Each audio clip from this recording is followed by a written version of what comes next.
As heavy rain poured down and cool winds filled the air, Raghav's tiny food stall was packed with customers eager to enjoy hit hot spicy Maggie. Hey Raghav, your Maggie is absolutely amazing. Thanks brother. Seriously, your spicy Maggie is way better than the one we get in our college canteen. Make me one more plate. And don't forget the extra cheese. Sure ma'am, right away. You should open another stall near our college. You'll easily double your earnings. Maybe one day. Right now, my dream is simply to turn this little stall into a bigger one. This small Maggie stall was the only source of income for Raghav's family. He had no idea that a single decision was about to change his life forever. At that very moment, in a luxurious air-conditioned office, politician Bhairav Singh sat comfortably in his revolving chair. So Mohan, enough small talk. The election is right around the corner. Tell me, what's the public mood? I want to know from you. Sir, the mood is exactly like a groom's farewell after the wedding. What do you mean? It means people are desperately waiting to send you away. Yesterday's youth interaction program had only 14 people.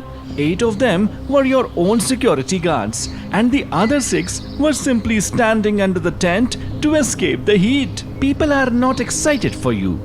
I have ruled the entire area for 5 years. How can people forget me so quickly? That's exactly the point, sir. For 5 years, you only ruled. You hardly did any work. Shut up. I know exactly how to remind people who I am.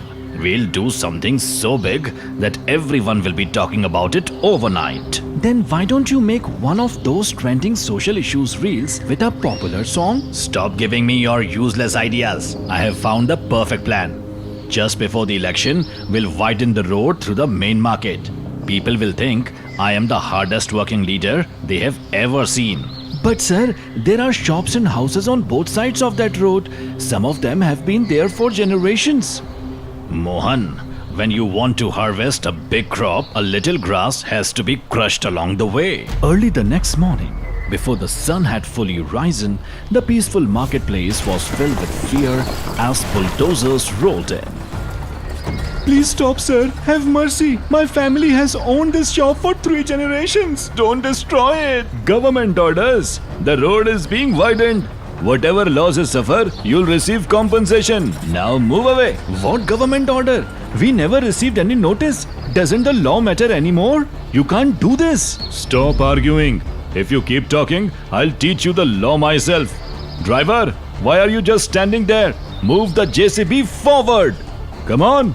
The giant bucket of the bulldozer crashed into the first shop. The roof collapsed with a loud crack, and the entire market erupted in panic. Just then, Raghav came running with his wife Sudha. No, please stop. Don't destroy my shop. Please, sir, please. We are begging you. This shop is our only source of income.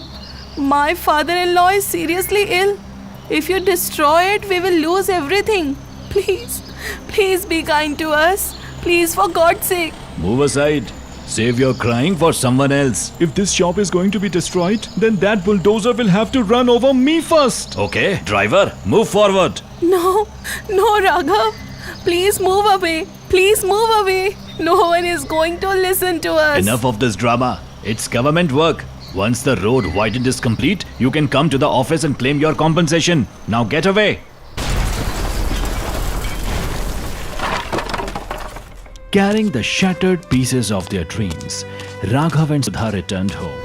Raghav sat on the floor, holding his head in despair.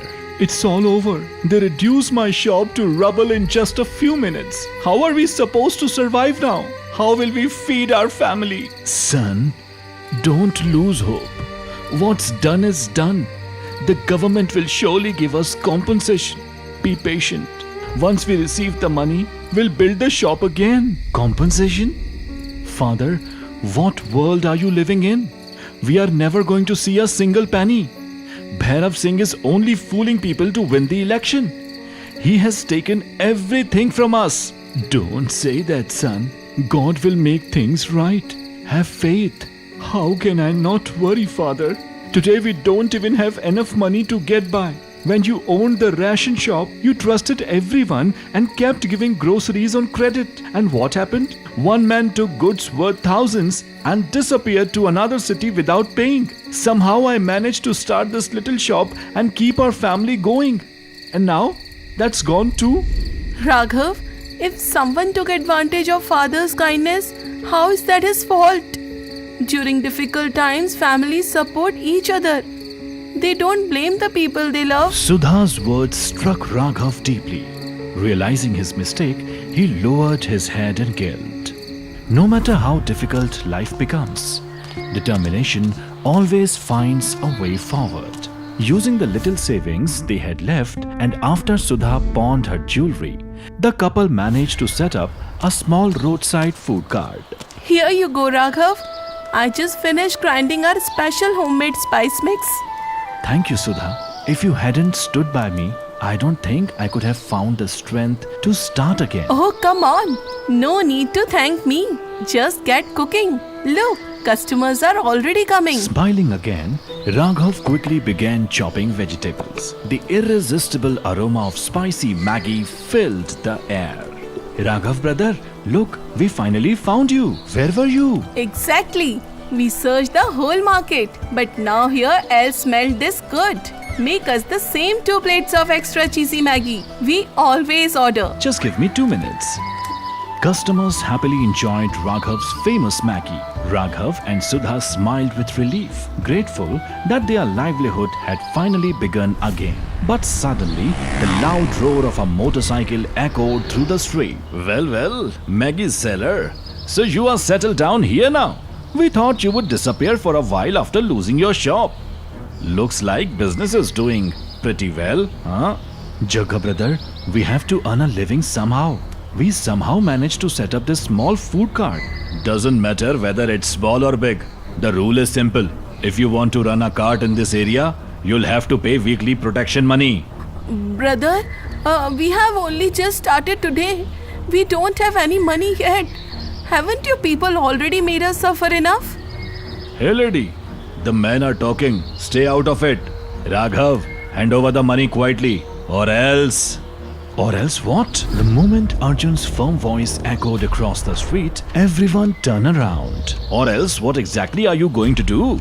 Now you have started extorting honest people who are simply trying to earn a living. Hey Arjun, do you even know who you are talking to? Yes, Bhairav Singh's pet goon. Not a goon.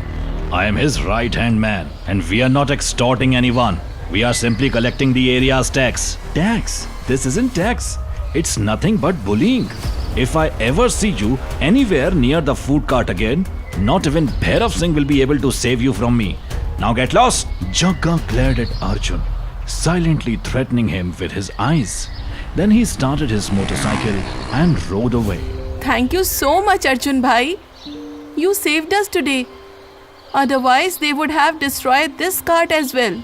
There is no need to thank me. I was simply doing what was right. Arjun was a well-educated young leader. In the upcoming election, he had emerged as the people's last hope and was preparing to challenge the corrupt Bhairav Singh head-on. As the days passed, Raghav's food cart became popular once again. But his growing success started bothering those who couldn't stand to see him rise. Boss, what is happening while you are in charge? That fellow Arjun is crossing all limits. People are starting to fear you less and admire him more. What happened? Speak clearly. That Maggi seller has become fearless because of Arjun's support. People are calling Arjun their savior.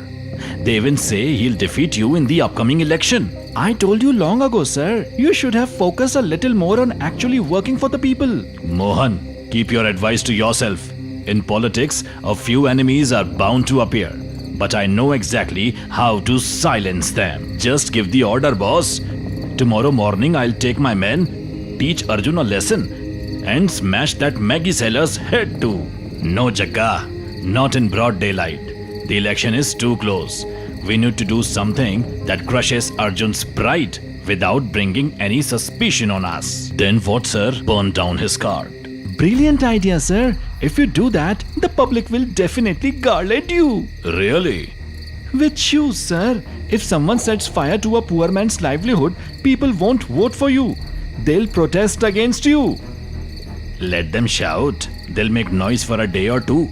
Then they'll forget everything. Maybe the public will forget. But the day someone actually throws a shoe at you, you'll remember it for months.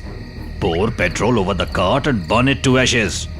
No cart, no business, no hero. Once his livelihood is gone, Arjun's image as a savior will fade on its own. Don't worry, boss. Before sunrise, there will be nothing left but ashes. In the silence of the night, while everyone was asleep, Jagga stood outside Raghav's house. Raghav's newly built Maggie cart was parked outside, covered with a tarpaulin. Holding a can of petrol, Jagga quietly walked towards it. He opened the can and slowly poured petrol all over the cart. You were flying pretty high, weren't you? Raghav, it's all because of your so-called savior. Jagga struck the matchbox and tossed the burning matchstick onto the cart.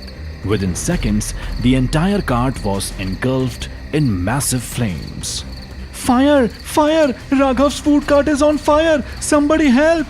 Hearing the screams, everyone rushed outside. The moment Raghav saw his burning cart, it felt as if the ground had disappeared beneath his feet. No! No, what has happened? No! My cart! Somebody bring water! Someone save my cart!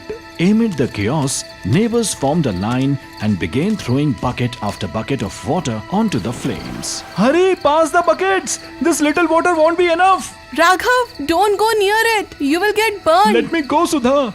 Let me burn with it. What's left for me now? Once again, everything I've worked for has been destroyed. Why does God always test us like this? After a long struggle, the fire was finally brought under control. But by then, the entire food cart and all the cooking utensils had been reduced to blackened ashes. Raghav, I'm deeply sorry about what happened last night. But believe me, Bhairav Singh will be held responsible for this. I don't have the strength to fight anymore, brother. He's a powerful politician. I'm just an ordinary man. People like us are born only to suffer. You are wrong, Raghav. An ordinary citizen has more power than he realizes. After all, it's people like you who put leaders into power. Just then, they heard voices coming from outside. Raghav's regular college customers were standing outside with several of their friends. And beside them was a brand new food cart. You too here? And is that cart for me? Raghav brother, this is a small gift from all of us at the college. We collected money together and got this brand new food cart made just for you. I can't accept something like this. Please don't refuse us. And there is more. We have already received permission to set up your new food cart right outside our college. Everyone is waiting to enjoy your delicious Maggie again. Overwhelmed with emotion, Raghav couldn't hold back his tears. You all have been nothing less than angels for us. You have given us a new reason to smile. Please don't thank us, Bhabhi. Helping one another during difficult times is simply what humanity is all about. Then what are you waiting for? Yes, brother. Bhairav Singh was relaxing comfortably in his office when the sound of police sirens echoed outside. A police inspector entered the office with his team. Mr. Bhairav Singh, you'll have to come with us to the police station. How dare you? Do you even know who I am? Hey, don't you dare touch our leader. One phone call and your uniform will be gone. Save your threats. We'll deal with your influence later. Right now, we have solid evidence against your leader. And he's under arrest. Evidence? What evidence? We have recordings from the CCTV camera installed in this office. The footage clearly shows and records you ordering Jagga to burn down Raghav's food cart. The color drained from Bhairav Singh's face. The police arrested both Bhairav Singh and Jagga and escorted them out of the building. Outside, a large crowd had gathered, raising slogans against Bhairav Singh. Standing among them were Raghav, Arjun and Bhairav Singh's personal assistant, Mohan. Mohan, what are you doing here? Traitor, you planned all this, so you have switched sides now. I didn't betray anyone. I simply corrected my mistake. I left a greedy politician and choose to stand with an educated, honest leader. I'll not spare you. Go ahead, leader. Otherwise, I'll expose every one of your dirty secrets right here in front of everyone. The police vehicle drove away with Bhairav Singh and Chakka. Raghav thanked Arjun and Mohan. I don't even have the words to thank both of you. You have done so much for me and my family. Raghav, there is no need to thank us. I only did what every human being should do. If we don't stand by one another in difficult times, how will society ever change? The darkness of injustice had finally come to an end. Once again, a gentle rain was falling. Outside the college gate, Raghav's shiny new food cart was surrounded by happy customers. Raghav bhaiya, 3 plates of my special Maggie. Quickly! I want Ankit to finally understand why we keep praising your Maggie so much. Sure, man. I have to admit, it smells incredible. What's your secret ingredient? I'm excited to know. Sorry, brother. That's a secret recipe. Hey, Raghav, brother, don't tell him your recipe. Otherwise, he'll open another Maggie stall right next to yours. Everyone burst into laughter. And with that, our story comes to an end. Now tell us in the comments, what's your favorite way to eat Maggie?